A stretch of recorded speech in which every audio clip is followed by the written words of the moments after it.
Soft rain patters against the window, the dim light barely illuminating the room. Her voice is low, trembling, barely more than a whisper. "I'm soaking wet." "And it's not from the rain," she murmured, her words hanging in the air like smoke. She hadn't meant for anyone to hear, but he had.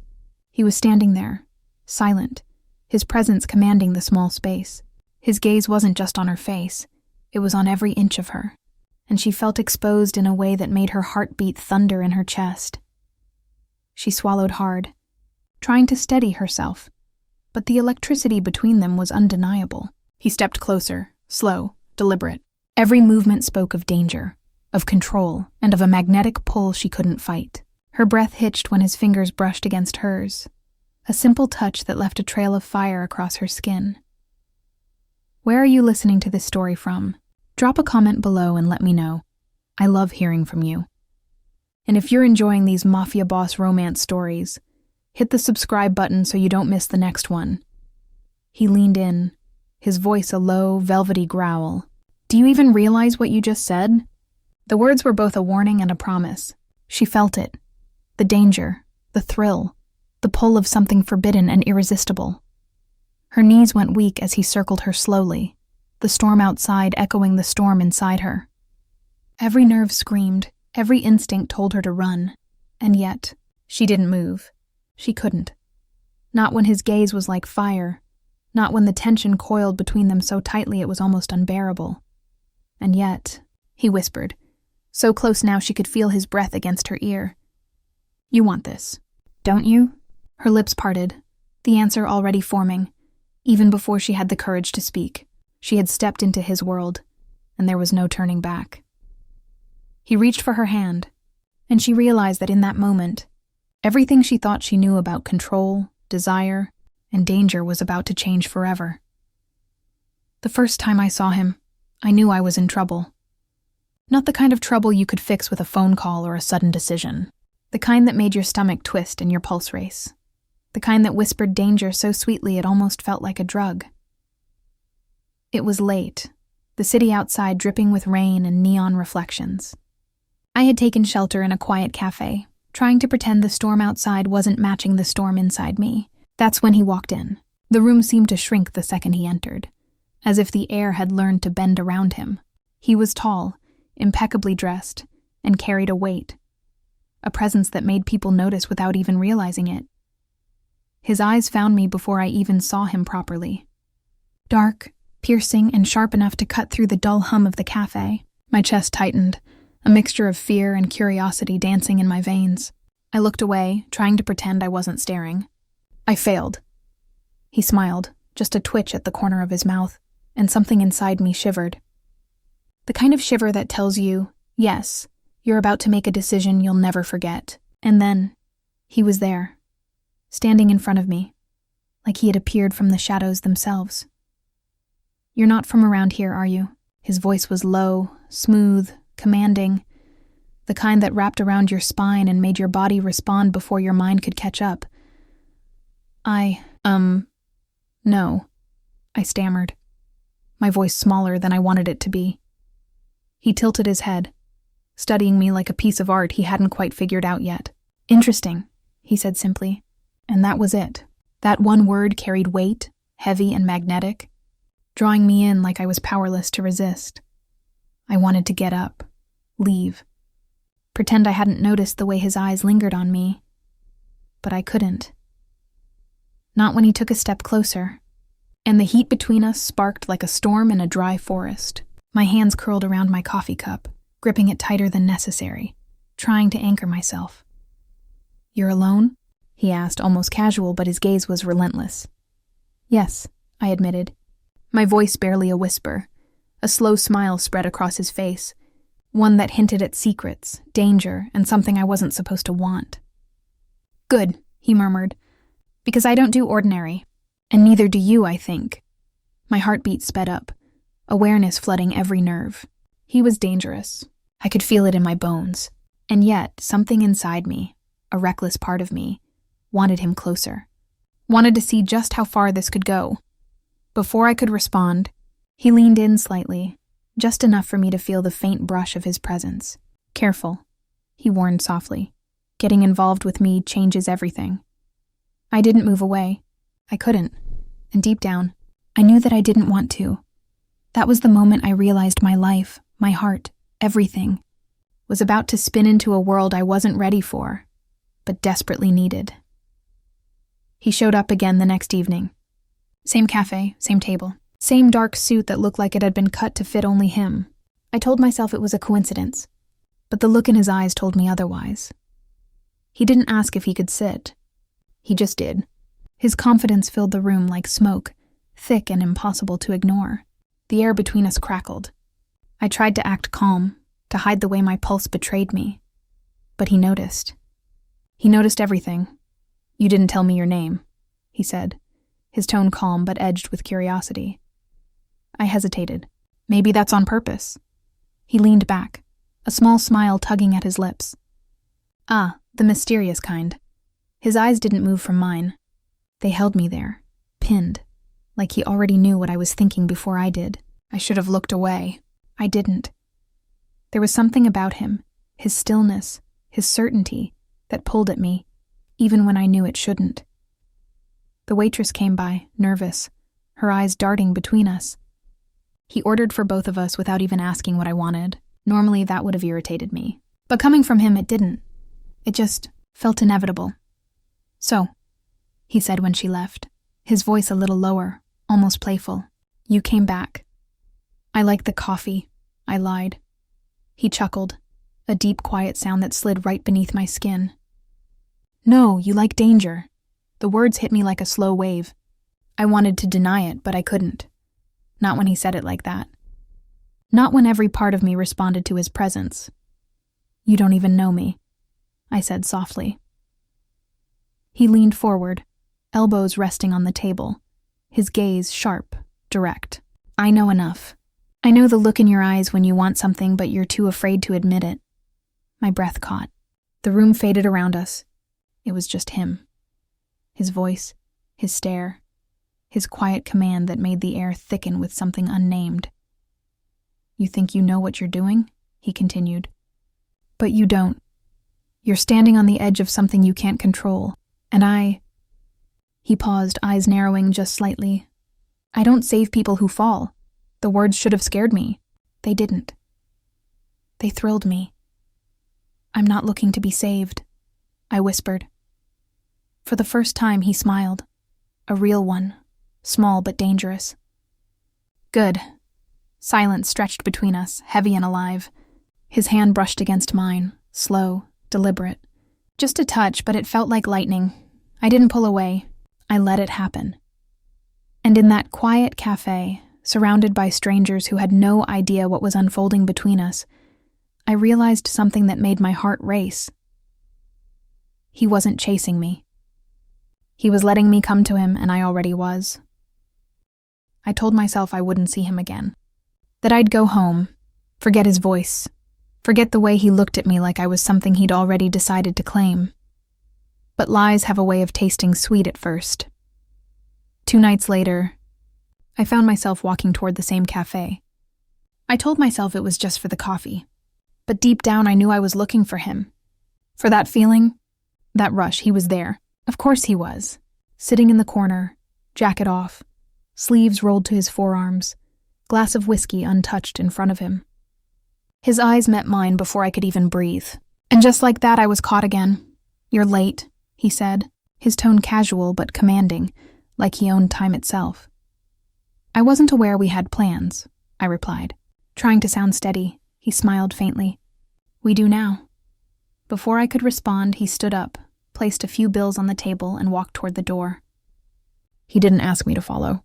He just expected I would, and I did. Outside, the rain had stopped. The air smelled like asphalt and promise. He didn't look back, but his voice came low and quiet. "Come with me." Something in his tone left no room for argument. It wasn't a question. It was an invitation dressed as a command. I should have said no. I should have walked the other way. But I didn't. I followed him through narrow streets until we reached a sleek black car waiting by the curb. He opened the door, gestured inside. "Where are we going?" I asked, hesitating at the edge. He looked at me for a long moment, and his gaze was enough to make my breath falter. "Somewhere private," he said simply. My heart pounded. Every rational thought screamed for distance, but curiosity, desire, won. I slid inside. The drive was silent. City lights flickered through the tinted glass, painting his face in gold and shadow. I stole glances when I thought he wouldn't notice. The curve of his jaw, the scar near his temple, the calm in his expression that didn't match the storm he stirred inside me. He finally spoke. You don't ask many questions. I'm afraid of the answers, I admitted. He glanced at me, a ghost of a smile tugging at his lips. Smart girl. When the car stopped, I looked up at a mansion that seemed to rise from the earth itself, dark, elegant, and silent. The kind of place where secrets were kept behind locked doors. He stepped out first, then turned back to me, hand extended. Welcome to my world, he said. I stared at his hand for a second too long. Then I took it. His grip was warm, firm, unyielding. As the doors closed behind us, I knew one thing with absolute certainty. Whatever this was, it wasn't coffee anymore. It was danger. And I had just accepted the invitation. The door shut behind us with a deep, final sound, like the world outside no longer existed. His home was quiet, too quiet. Soft golden light spilled across marble floors. Every surface gleamed, but nothing felt warm. It was beauty built on control. He loosened his tie as he walked, silent, graceful. I followed, my heels clicking faintly against the floor, every sound amplified by the stillness between us. He stopped near a large window overlooking the city. The lights below shimmered like 1,000 secrets. I could see his reflection in the glass, and even there, he looked untouchable. Do you always bring strangers here? I asked, my voice softer than I intended. He turned, his expression unreadable. No, only people who don't feel like strangers. The words hung in the air. I felt them, deep and dangerous. He came closer, slow, deliberate. My breath caught as the distance shrank, inch by inch. He didn't touch me, not yet, but his nearness was enough to make my skin hum. You're nervous, he said quietly. I forced a smile. Should I be? His eyes moved over my face, searching. Yes. Something inside me snapped, a mix of fear, curiosity, and the reckless thrill of standing too close to something that could burn me. Then maybe I liked danger more than I thought. He studied me for a heartbeat longer, then lifted his hand. His fingers brushed a strand of hair from my cheek. Just that, a touch so gentle it almost wasn't there, but it hit like a current. My breath hitched. The world shrank to that single point of contact. Tell me to stop, he murmured. I didn't. I couldn't. His thumb traced along my jawline, down to my neck. Every inch his skin grazed felt alive, hypersensitive, like my body was remembering something I'd never known. Do you trust me? He asked, voice low, dangerous. No, I whispered. He smiled faintly. Good. His hand lingered, hovering near my collarbone, his touch still light, but full of intent. I felt my pulse thudding under his fingers. Fear keeps things honest, he said. Desire makes them dangerous. I didn't know which one was winning. He stepped back just enough to look at me fully, his gaze tracing me from head to toe, deliberate and unhurried. You should go, he said almost to himself, but he didn't move. And neither did I. I took a small step closer, my voice barely a whisper. Do you want me to? His jaw tightened, eyes darkening. No. Then finally he closed the distance. His hand cupped the side of my face, thumb brushing my lips. The first real touch. It wasn't rushed. It wasn't forceful. It was controlled, intentional, dangerous in its calm. I should have turned away. I didn't. His breath met mine, warm and close. And for a moment, I forgot about Rain, about loss, about everything that came before him. That single touch was enough to unravel the world I thought I knew. And deep down, I knew it wouldn't be the last. Morning light filtered through the sheer curtains, turning the room a muted gold. The city hummed below, but in here, Time felt suspended, caught somewhere between what we'd done and what it meant. He stood by the window again, jacket off, sleeves rolled, that same calm control radiating from him. I watched him in silence, the way his reflection softened in the glass. Almost human. "Coffee?" he asked without turning. "Sure." My voice cracked slightly. He poured 2 cups, handed one to me, and for a moment our fingers brushed. "It was nothing and everything." "You don't talk much," he said quietly. "I used to," I admitted. "Before." He looked at me then. "Before what?" I hesitated. My instinct was to build a wall, but something about him, his stillness, his honesty, made me want to lower it. "Before my husband died." The words left my mouth like a confession I hadn't planned to make. He didn't react right away. Just a subtle shift in his expression, a flicker of something behind his eyes. "How long?" he asked. 2 years. He nodded once, slow. "You still wear the ring?" I glanced down at my hand. The ring wasn't there. I hadn't worn it tonight. "Not anymore," I said softly. He exhaled almost to himself. "Loss changes people, makes them quieter, harder to reach." His tone wasn't pity, it was recognition. "And you?" I asked. "Who did you lose?" He smiled faintly, but it didn't reach his eyes. "Everyone worth keeping," silence stretched. Not awkward, heavy, true. "I'm not looking for anything," I said. He met my gaze. "Then why are you here?"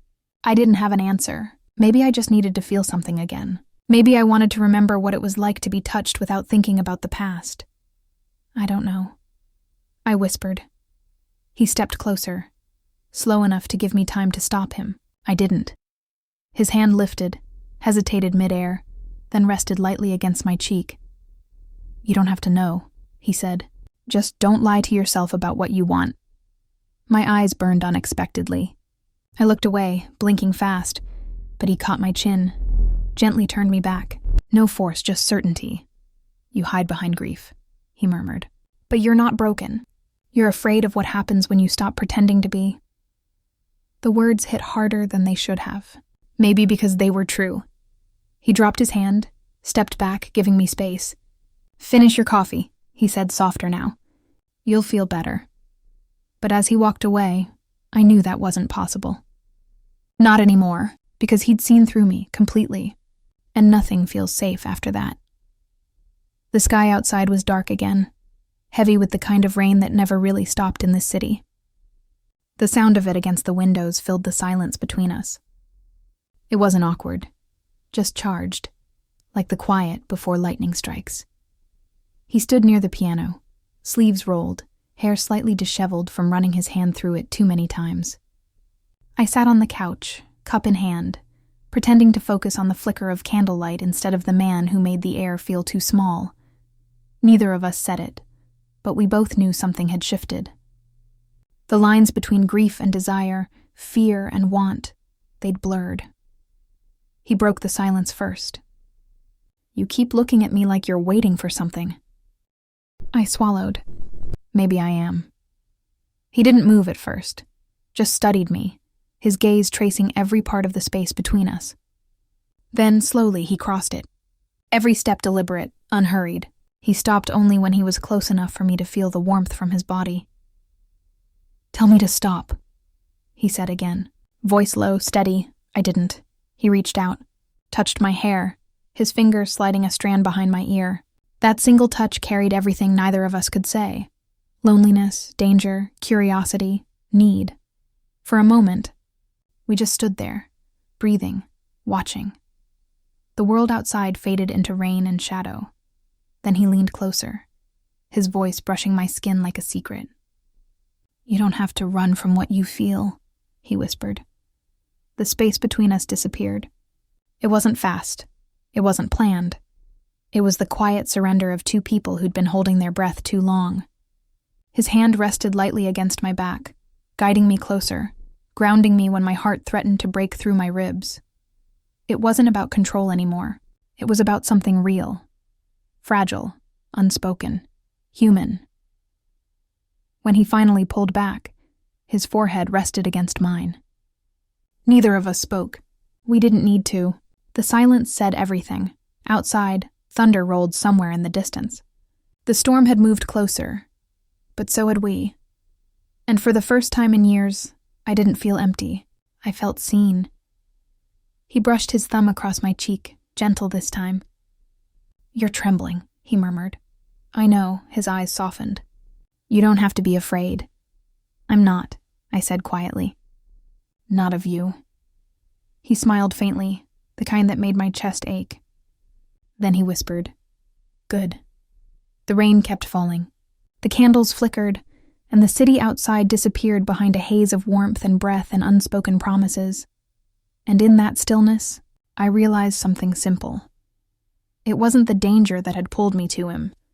It was the way, for the first time in forever, I didn't feel alone. Morning came slowly, pale light creeping through the curtains like it wasn't sure it belonged there. The rain had stopped, but the world still felt damp and heavy, as if the storm had simply moved inside us instead.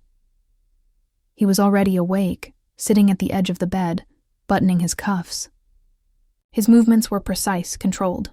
Even in silence, he commanded the space. I watched him for a moment, unsure what to say. Everything that had happened between us the night before hung in the air, unspoken, fragile, real. "Do you always wake before dawn?" I asked softly. He didn't turn. "Habit comes with the job." There was a certain weight in his tone when he said job.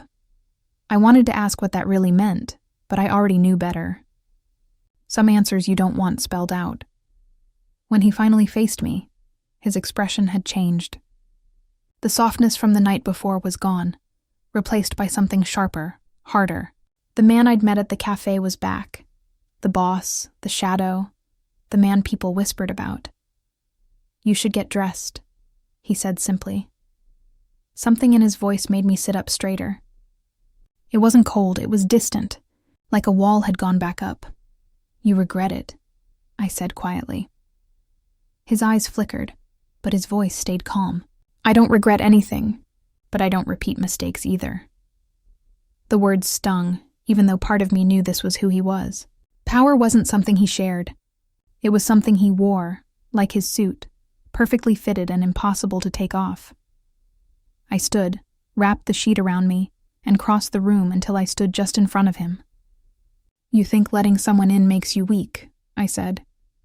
He studied me for a long moment. "It does."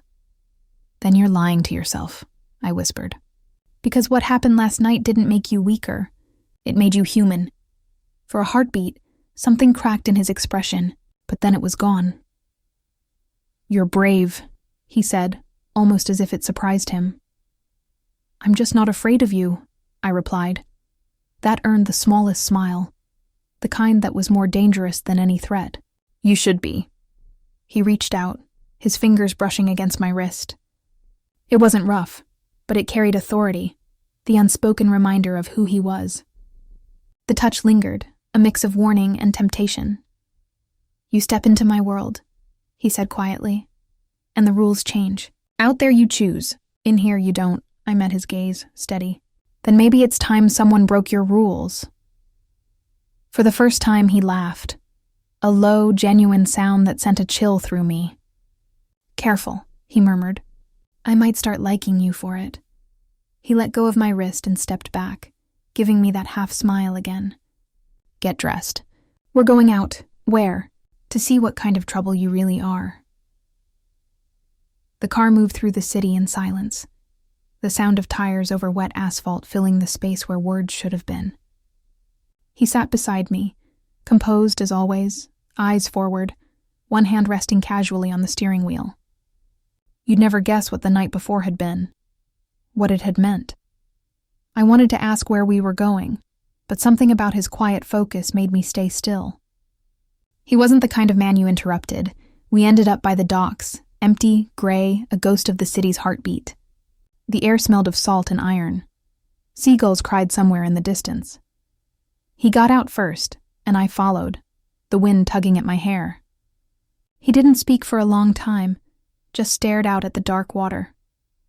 "When I was young," he said finally. This is where I learned what loyalty really costs. There was no edge in his voice this time, just memory. I moved closer, waiting. My father used to bring me here, he continued. Said the sea doesn't lie. It takes what it wants, and it doesn't apologize. I watched him carefully. The calm, cold mask he always wore had cracks now, small, but visible. Is that what you do? I asked. Take what you want and don't apologize. He turned toward me. I used to. There was something in the way he said it, like a confession he hadn't meant to make. The wind picked up, lifting strands of my hair across my face. He reached out, gently brushed them away. This time the touch wasn't about control or dominance. It was about something else entirely. You lost him young, didn't you? I said softly. He nodded once. Too young. I hesitated, then whispered, That's why you never let anyone close. He didn't answer right away. Then quietly, because close means vulnerable, and in my world that's a death sentence.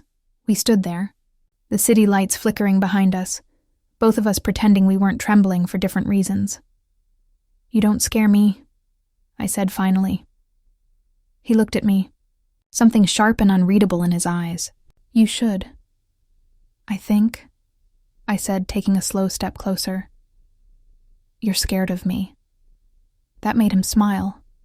An actual smile this time. Maybe, he said softly. Or maybe you just remind me what it's like to feel something I can't control. For a long moment, we didn't speak.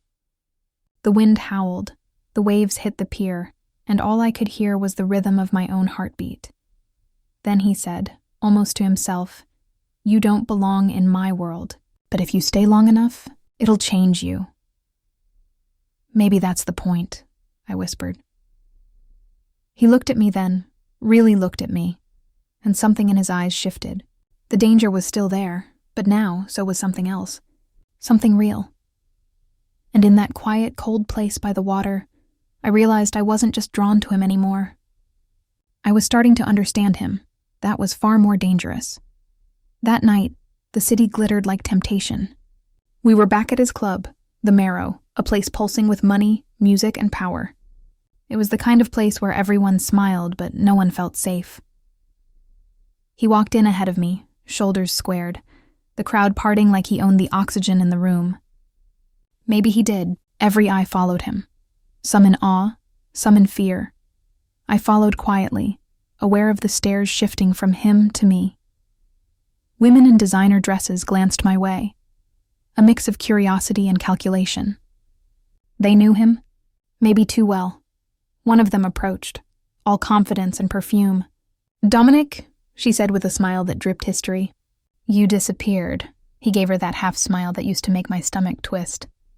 I've been busy. Her gaze flicked toward me. I can see that. I tried not to react, but I felt the heat rise in my chest. She was beautiful, polished. The kind of woman who looked like she'd never had to beg for anything. Dominic introduced us with the smallest nod. This is... He paused, letting the silence hang like smoke. Someone important. That should have comforted me. It didn't. The way he said it, controlled, neutral, felt like he was drawing lines no one else could see. When she finally walked away, I said quietly, Old friend? He met my eyes. Old problem. Looked like she wanted to be a current problem, I said. He smirked. Jealousy doesn't suit you. It's not jealousy, I snapped. It's honesty. She looked at me like I was temporary. He leaned closer, voice low, rough.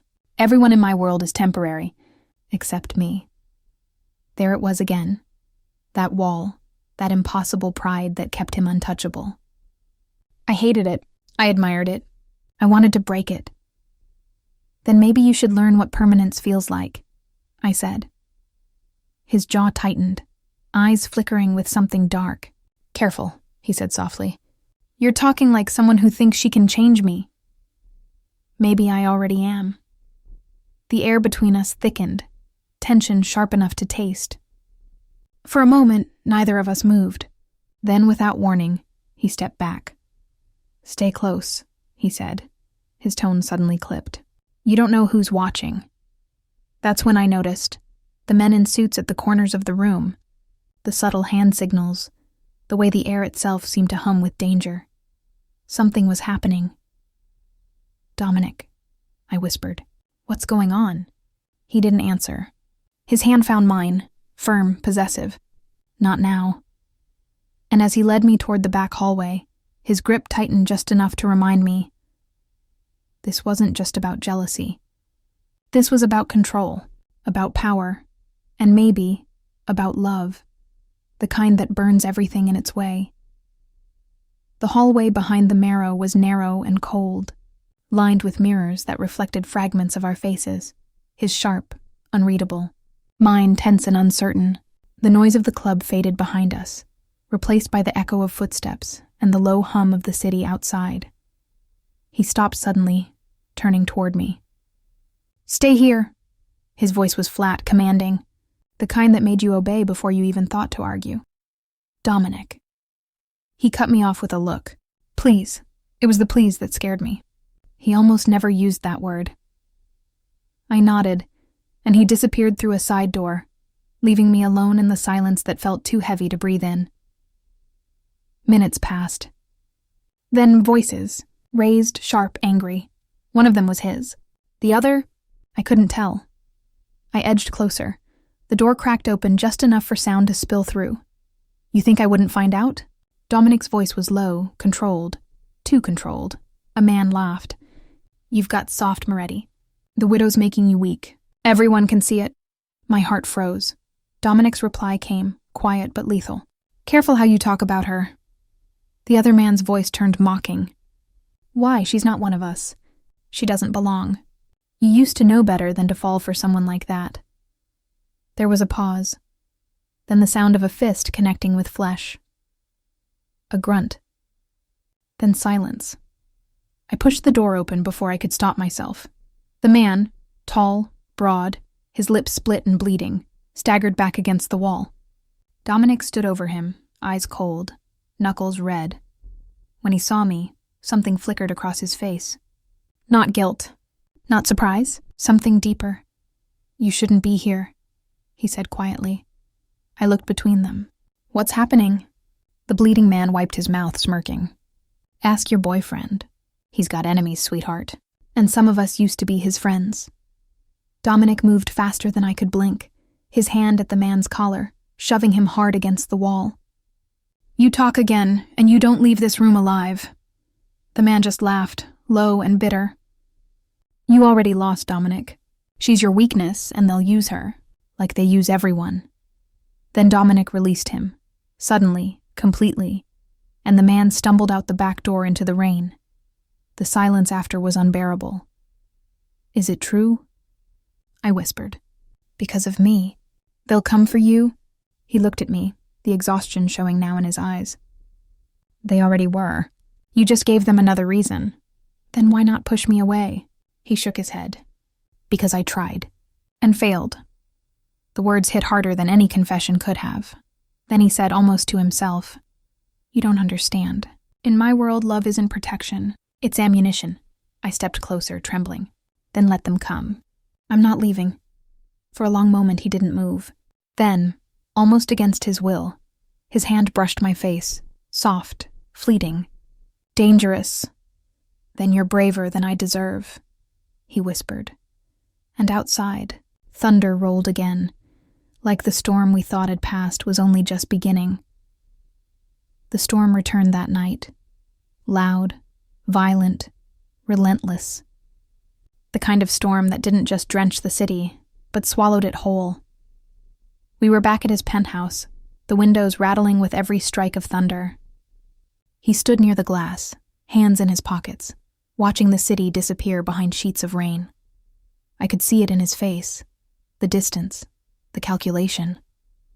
The part of him that was already somewhere else, planning the next move, preparing for war. Finally, I spoke. "You're not sleeping. You're not eating. You're barely breathing unless it's for a fight. What are you hiding from?" He didn't turn. "I'm not hiding. I'm preparing. For what?" He finally looked at me. "Retaliation." The word hung in the air, heavy as the thunder outside. "Because of me?" His jaw tightened. Because they think they can use you to get to me. I crossed the room, standing just a few feet from him. Then let them try, he laughed, a short, humorless sound. You talk like you know what that means.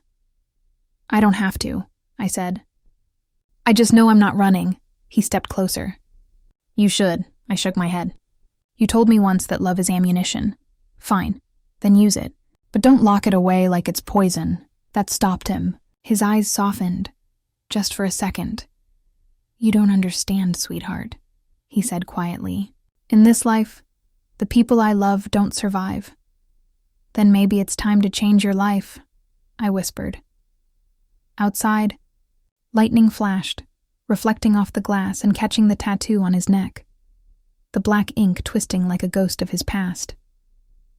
For a long time, neither of us moved. The only sound was the storm, then a crash. Glass shattering somewhere below. Dominic's eyes went hard instantly. He turned off the lights, motioned for me to move behind the counter. His voice was low, calm, dangerous. Stay down. Don't make a sound. My heart pounded in my throat. I crouched low, the world spinning between fear and disbelief. Footsteps. 2, maybe 3. Muffled voices. Then, the metallic click of a gun. Dominic moved like a shadow, silent, controlled. The man who'd touched me like I was fragile now moved like a storm himself, precise, brutal, lethal. A shout, a struggle, then silence. When I finally looked up, the rain had stopped. Dominic stood there, chest heaving, a dark smear on his sleeve. His eyes met mine, not with anger, but something worse. Regret. It's over, he said quietly. But it wasn't. We both knew it. The rain might have stopped, but the storm, the real one, was just starting inside him, and I was already too deep to walk away. The morning after the storm, the city felt different, washed clean yet sharper, every sound echoing like a warning. I stayed in the penthouse, watching him move through the space with the same controlled precision he always carried. Yet there was a heaviness now, a weight that hadn't been there before. He didn't speak at first. He poured coffee with deliberate calm, set the cups on the table, and stared out at the city. The penthouse was quiet, except for the low hum of the fridge and the occasional rumble of distant traffic. Finally, I broke the silence. Was it worth it? He didn't answer immediately. Instead, he ran a hand over his face, jaw tight. It doesn't matter if it was worth it. What matters is that it's done. And they won't come for you again. Not now. I wanted to believe him. I tried to. But the memory of last night's chaos, the fear, the adrenaline, the way his eyes burned when he moved, it wouldn't let me. I don't regret it, I said quietly. Being here with you. It's dangerous, yes, but I don't regret it. He looked at me then. Really looked at me. And something softened in his gaze. Not completely, but enough. You don't understand what this life takes, he said. It doesn't forgive mistakes. It doesn't care about feelings. I understand more than you think, I replied. I'm not asking for safety. I'm not asking for promises. I'm asking for honesty, for truth. If we're in this, we're in it completely. He studied me in silence, eyes narrowing slightly. Then slowly he set the coffee down. He stepped closer. The space between us charged again with the tension that had been building since the first moment we met. I could push you away, he said quietly. Make this easier. Let you walk out of my life without looking back. And you won't, I whispered. No, he said, because I can't. The admission hung in the air like a fragile thread. For the first time, he didn't hide the truth behind dominance or control. He let me see the part of him that feared losing something that had already become important. I took a step closer, just enough for our hands to brush, a spark running across my skin. Then it's a choice, I said softly. We stay, together, whatever comes next. His jaw tightened, his eyes darkening, but then he nodded once. Together, he agreed. It wasn't safe. It wasn't perfect, but it was real. And for the first time, I didn't feel afraid of the storm. Not outside, and not inside him. Because some things, once chosen, can't be undone. The tension had been building for days, unspoken, simmering, ready to explode. Every glance, every word between us carried weight. Outside, the city roared with life, but inside his penthouse, it felt like the world had narrowed to just us, fragile, combustible. He paced the room, jacket draped over his arm, fingers tapping the edge of the table. I sat on the couch, watching him, feeling the storm in his chest like my own. "They've been making moves," he said abruptly, voice tight. "I've kept you out of it, tried to shield you. But you're already in this, whether you like it or not." I stood, taking a cautious step closer. "Then let me help. I'm not a mistake you need to protect. I'm here, with you." His laugh was dark, sharp, almost bitter. "You don't understand. In my world, involvement means risk. And risk," he stopped, jaw tight. "Sometimes it means paying a price no one survives." I shook my head. "I get it, I do. But hiding me, keeping me away, that's not protection. That's control." His eyes narrowed, storm brewing. "You don't get to lecture me about control." "I'm not lecturing," I said, my voice firm. "I'm reminding you that you're human, that you can choose, and I choose to be with you, no matter what comes."